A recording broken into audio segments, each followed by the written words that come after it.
Faiza gold महल उत्तर केरल में थिरुडकाड शहर में मौजूद जेवरात की एक दुकान है। इब्राहिम मैथिल इस दुकान के मालिक हैं। गर्मी की दोपहर है और वे अपने एकमात्र ग्राहक को अटेंड कर रहे हैं। इस दुकान को इब्राहिम ने 8 साल पहले खोला था। इससे पहले वो गल्फ में थे। इब्राहिम वहां 18 साल रहकर कुछ न कुछ कारोबार करते रहे, लेकिन 2004 में अपनी बीमारी के कारण उन्हें अपने गांव लौटना पड़ा। वे पिछले 16 साल से डायबिटीज यानी मधुमेह के मरीज हैं। टी राधाकृष्णन कैलिकट में हैंडलूम कपड़े के व्यापारी हैं। अपने घर में बैठे बैठे वे और उनका 21 साल का बेटा सीसीटीवी के जरिए अपनी दुकान की गतिविधियों पर नजर रखते हैं। राधाकृष्णन को आज अपनी दुकान पर जाने में देर हो गई है। वे पिछले 17 साल से मधुमेह से पीड़ित हैं। इब्राहिम और राधाकृष्णन केरल में डायबिटीज के अकेले मामले नहीं हैं। केरल मधुमेह के मरीजों से भरा पड़ा है। हकीकत यह है कि इस राज्य को भारत की मधुमेह राजधानी के तौर पर जाना जाता है। वर्ल्ड डायबिटीज फाउंडेशन की एक रिपोर्ट के मुताबिक केरल की लगभग 15% आबादी मधुमेह की चपेट में है। तो आखिर ये बीमारी है क्या जो मलयालियों के लिए जिंदगी को दुश्वार बना रही है? डायबिटीज पाचन क्रिया से जुड़ी बीमारी है। ये शरीर में इंसुलिन की कमी के कारण होती है।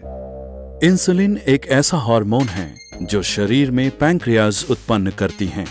ये पेट में मौजूद एक छोटी सी ग्रंथि होती है।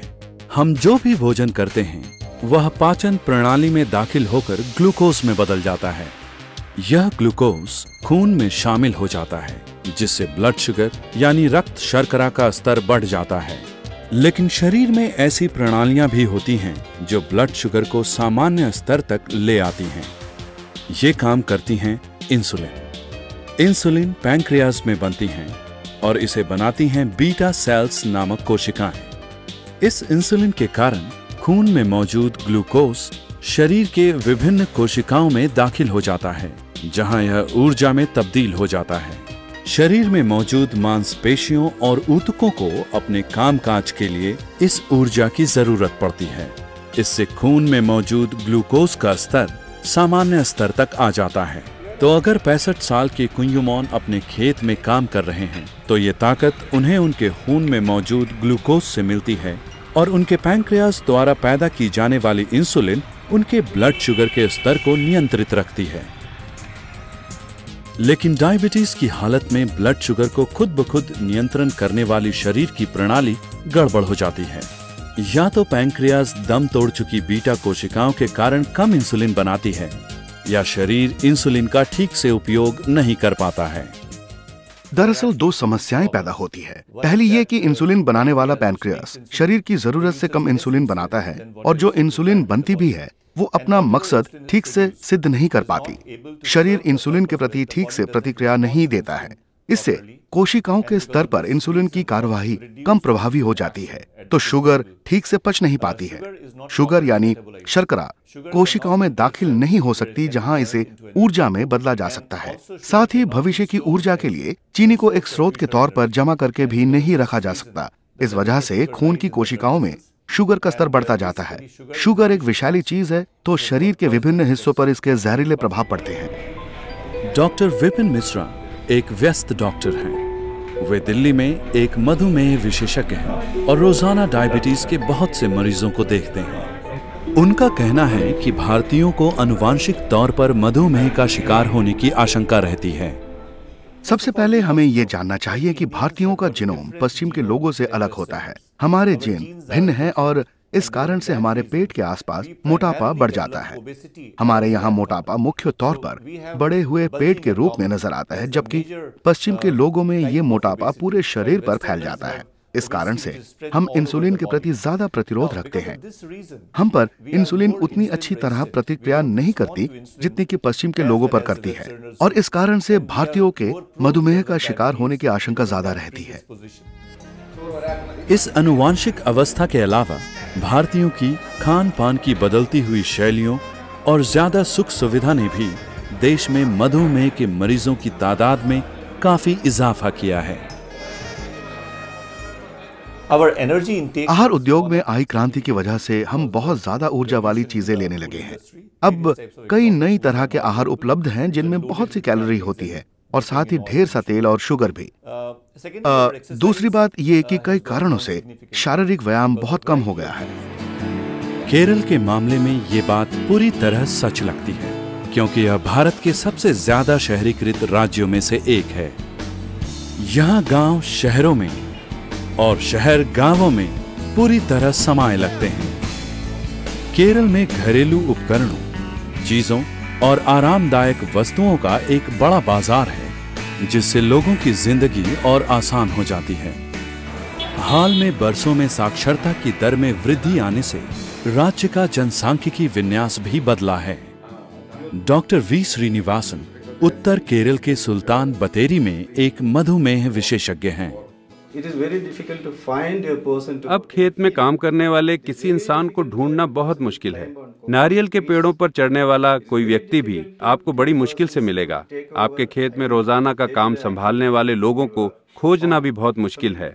अब तो लोग ऐसे काम ढूंढना चाहते हैं जिसमें वो आराम से अपने बढ़िया दफ्तर में बैठे रहें, और मेरा कहने का मतलब ये है कि शारीरिक गतिविधि बहुत घट गई है। डायबिटीज एक ऐसा रोग है जिसका कोई स्थायी इलाज नहीं है। इलाज के पारंपरिक तरीकों में सिर्फ बीमारी को न बढ़ने देने पर ध्यान दिया जाता है। डॉक्टर दवाइयों के अलावा आमतौर पर सिर्फ जीवन शैली में बदलाव और खाने में बंदिशों की सलाह देते हैं। दवाइयां खून में शुगर लेवल को कम करने के लिए दी जाती हैं। कुछ मामलों में बाहर से भी इंसुलिन दी जाती है। डायबिटीज के मरीजों को सारी उम्र इस रोग से जुड़ी परेशानियां झेलनी पड़ती हैं, जो उम्र के साथ साथ बढ़ती जाती हैं। मैंने इस बीमारी की शुरुआत से ही काफी मुश्किलें झेली हैं। मैं हमेशा थकावट महसूस करता हूँ, नींद आती रहती है, पेट को लेकर भी समस्याएं थीं। मेरे अंगों और बाहों में दर्द रहता जो पूरे शरीर में फैल जाता था। मुझे हर वक्त पसीना निकलता था, हमेशा भूख और थकावट महसूस होती और पेट में गड़गड़ाहट सी रहती थी, और अक्सर मैं थकावट की वजह से गिर जाता था। इब्राहिम पिछले 16 साल से कई इलाज कराते रहे हैं, पर कोई नतीजा नहीं निकला। मैं एलोपैथिक दवाइयाँ लेता रहा, फिर मैंने आयुर्वेदिक ली और अब फिर से एलोपैथिक ले रहा हूँ। ये सब 15.5 साल से चल रहा है। फिर 6 महीने पहले मैंने योग की क्लासेस ज्वाइन की, पर उसका भी कोई नतीजा नहीं निकला। पर इब्राहिम ने उम्मीद नहीं छोड़ी है। गर्मी के एक दिन वो और दूसरे कई लोग डॉक्टर MV प्रसाद की छोटे से भीड़ भरे दफ्तर में इकट्ठे हो गए हैं, ताकि डायबिटीज पर उनकी बातचीत सुन सकें। डॉक्टर प्रसाद आजकल मधुमेह के रोगियों में काफी लोकप्रिय हो गए हैं। उनका दावा है कि उन्होंने मधुमेह का एक स्थायी समाधान ढूंढ लिया है। लोग उनकी क्लिनिक पर लाइन लगाए रखते हैं, जिसका नाम है फ्रेंड्स ऑफ डायबिटीज। ये केरल के वायनाड जिले के गुमनाम से गांव केनीचिरा में है।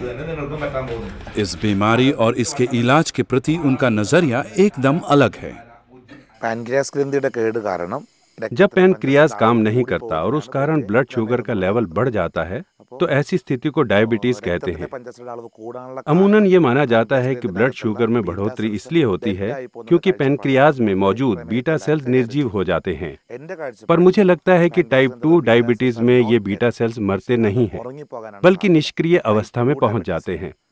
हमें टाइप 1 और टाइप 2 डायबिटीज में भेद करना चाहिए। टाइप 1 डायबिटीज में बीटा सेल्स मर जाते हैं, पर टाइप 2 में हमारी सुस्त जीवन शैली के कारण, हमारे मेहनत न करने की वजह से, व्यायाम के अभाव में पैनक्रियाज भी सुस्त हो जाती हैं। पैनक्रियाज में बीटा सेल्स को कोई काम नहीं करना पड़ता, तो वो निष्क्रिय अवस्था में चले जाते हैं और बीतते वर्षों के साथ साथ वे नष्ट हो जाते हैं। तो जिन मरीजों में डायबिटीज की शुरुआत होती है, यानी करीब 60 से 70% लोग, उन्हें शायद अब भी ये रोग नहीं हुआ होता। उनके बीटा सेल्स शायद निष्क्रिय अवस्था में होते हैं। और मैं अपने इलाज के जरिए इन्हीं सोते हुए बीटा सेल्स को जगाता हूँ। Doctor MV. प्रसाद पिछले 15 साल से वायनाड में प्रैक्टिस करते रहे हैं। वे मूल रूप से कोच्चि से हैं और उन्होंने डॉक्टरी की पढ़ाई कैलीकट के मेडिकल कॉलेज से की है। उन्होंने अपने करियर की शुरुआत पूथाड़ी पंचायत के प्राथमिक स्वास्थ्य केंद्र में एक जूनियर डॉक्टर के तौर पर की। आज उन्हें पूरे केरल में एक ऐसे डॉक्टर के तौर पर जाना जाता है जो डायबिटीज के मरीजों को मिठाई खाने की सलाह देते हैं। कुदरत के पास एक ऐसी चीज है जिससे पैनक्रियाज हमारे रक्त में इंसुलिन को छोड़ सकती है। ये है ग्लूकोज। इस ग्लूकोज को हम अपने मुंह के जरिए लेते हैं और इसी कारण ही पैनक्रियाज इंसुलिन छोड़ती है। अगर हम ग्लूकोज को मामूली मात्रा में लेते रहें और धीरे धीरे इसकी मात्रा बढ़ाते रहें तो इससे सोए हुए बीटा सेल एक एक करके जागने लगते हैं और सक्रिय हो जाते हैं। ये बीटा सेल इसलिए सोते रहते हैं क्योंकि इनके पास कोई काम ही नहीं होता, पर जब आप ग्लूकोज लेने लगते हैं तो इनको काम मिल जाता है। ये एक ऐसी बात है जिसके बारे में मैंने तो कुछ नहीं सुना। मिठाई एक ऐसी चीज है जिसे मधुमेह के रोगियों के लिए सबसे खराब चीज माना जाता है, इसलिए हम अमूमन उन्हें मिठाई ना खाने की सलाह देते हैं। तो अगर कोई हमसे पूछता है कि किसी डायबिटिक की खुराक में क्या कुछ नहीं होना चाहिए, तो हम सबसे पहले कहते हैं कि मिठाई मत खाओ, क्योंकि उससे आपका शुगर लेवल एकदम बढ़ जाएगा। अगर कोई व्यक्ति अपनी खुराक की यात्रा के हिसाब से व्यायाम करता है तो वो हर तरह का भोजन क्यों नहीं कर सकता? अगर उसने थोड़ी ज्यादा मिठाई खा भी ली हो तो क्या थोड़ी ज्यादा एक्सरसाइज से बात नहीं बन जाएगी? तो इसी अवधारणा के आधार पर मैं लोगों से पर्याप्त आहार और मिठाई लेने को कहता हूँ। वो अपने भोजन में जितनी कैलोरी या ग्लूकोज लेते हैं उसी के मुताबिक उन्हें एक्सरसाइज के जरिए इस अतिरिक्त ग्लूकोज को खत्म करना सिखाया जाता है। अगर बताया नहीं जाएगा तो नतीजा नहीं निकलेगा। डॉक्टर प्रसाद के इलाज की विशेषता है बिना किसी बंदिश के सामान्य भोजन और मामूली मिठाइयाँ। डॉक्टर प्रसाद खुद भी फिटनेस के दीवाने हैं और काफी समय अपने जिम में और खेल खेलने में बिताते हैं। शारीरिक फिटनेस में अपनी महारत के आधार पर उन्होंने अपने मरीजों के लिए एक एक्सरसाइज पैटर्न बनाया है। मैंने 10 एक्सरसाइज तय की हैं और मरीजों से कहता हूं कि वो इनकी संख्या को धीरे धीरे बढ़ाएं।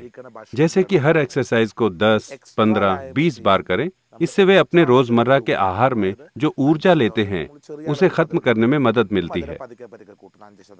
अब हम लगातार बढ़ाते हुए जिस अतिरिक्त शुगर को लेते हैं उससे खून में शुगर लेवल बढ़ सकता है और इस शुगर को खत्म करने के लिए हमें अतिरिक्त एक्सरसाइज करनी होगी। मान लीजिए हम सामान्य तौर पर 50 बार कोई एक्सरसाइज करते हैं तो हमें हर एक्सरसाइज को बढ़ाकर 55, 60, 70, 75 बार करना चाहिए और फिर इसके आधार पर हम अपने शुगर की इनटेक भी बढ़ा सकते हैं। इसके नतीजे में हमारी पैंक्रियाज में सोए हुए बीटा सेल्स एक एक करके जागने लगते हैं। जिन लोगों को हाल ही में डायबिटीज होने का पता चला है वो तो 3 से 4 दिन में ही ठीक हो सकते हैं। जिन मरीजों को 1 या 2 साल से मधुमेह हो उन्हें 2 से 3 हफ्ते और जिन्हें ये रोग ज्यादा समय से हो उन्हें ठीक होने में 2 से 3 महीने लगते हैं। मुझे 100% विश्वास है कि 40 साल से कम उम्र वाले डायबिटीज के 70% मरीजों का इलाज इससे हो सकता है।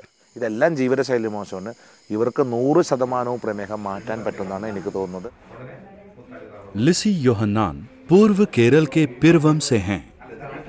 उनकी उम्र 49 साल है और उन्हें तब डायबिटीज हुई जब उनकी बेटी होने वाली थी। उन्होंने 2 हफ्ते पहले डॉक्टर प्रसाद की काउंसलिंग क्लास अटेंड की। लिसी ने फौरन ही उनके इलाज को शुरू कर दिया। मैंने शुरुआत सुबह जलेबी का एक छोटा सा टुकड़ा लेने से की और एक्सरसाइज भी शुरू कर दी। मैं एक्सरसाइज बढ़ाती रही और अब मैं हर एक्सरसाइज को सुबह और शाम 90 बार करती हूँ। यहाँ आने से पहले डॉक्टर ने मुझसे ब्लड शुगर लेवल की जांच खाने से पहले और खाने के बाद कराने को कहा था। अब ये 130 यानी सामान्य पर है। किसी ने मेरे भाई को बताया था कि उनके इलाज के बाद उसे राहत मिली थी। मैंने उसे शाम से हर एक्सरसाइज 30 बार करनी शुरू की। 10 दिन बाद मुझे बेहतर महसूस हुआ। अब मैं दिन में 5 बार मिठाई लेता हूँ और नियमित एक्सरसाइज करता हूँ। डॉक्टर के इलाज के बाद जो सबसे बड़ी राहत महसूस हुई वो ये कि अब हमें घर में 2 तरह का खाना नहीं बनाना पड़ता। तो अब घर में हर किसी के लिए एक सही खाना बनता है, जो अपने आप में एक बड़ी राहत है।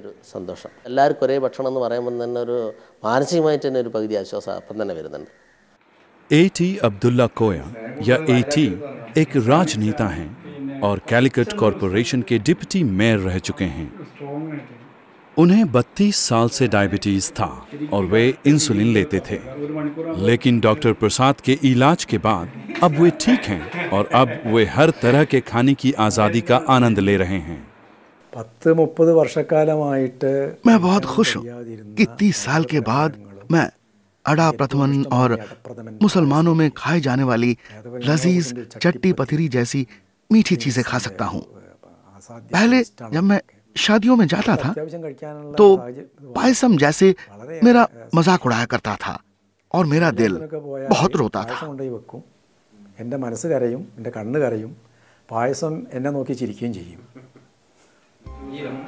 डॉक्टर प्रसाद के मरीज सिर्फ इसी आजादी से खुश नहीं हैं कि वो जो चाहते हैं उसे खा सकते हैं। अब तो उनके मेडिकल बिल भी काफी कम हो गए हैं। कई गोलियां और इंसुलिन लेने की वजह से मधुमेह के किसी मरीज को औसतन 1000 रुपए प्रति माह दवाइयों पर खर्च करना होता है, लेकिन अब न तो ऐसा कोई खर्च है और न ही साइड इफेक्ट्स। शरीर के लिए एलोपैथिक दवाइयां अच्छी नहीं हैं। एलोपैथिक डॉक्टर खुद कहते हैं कि एलोपैथिक दवाइयों को कम से कम लिया जाना चाहिए। तो मुझे लगता है कि उस मायने में भी ये एक बड़ा वरदान है। इस इलाज को शुरू करने के 1 महीने बाद मैंने सारी दवाइयां लेनी बंद कर दी। अब मैं कोई दवाई नहीं ले रहा हूँ। इलाज शुरू किए मुझे अब 13 महीने हो गए हैं और अब मैं कोई दवाई नहीं लेता और पहले से कहीं ज्यादा आत्मविश्वास से भरा हूँ। केनिचिरा कलपेट्टा के नजदीक मौजूद एक छोटा सा गांव है। कलपेट्टा वायनाड जिले का जिला मुख्यालय है। वायनाड उत्तर केरल का एक छोटा सा खूबसूरत जिला है।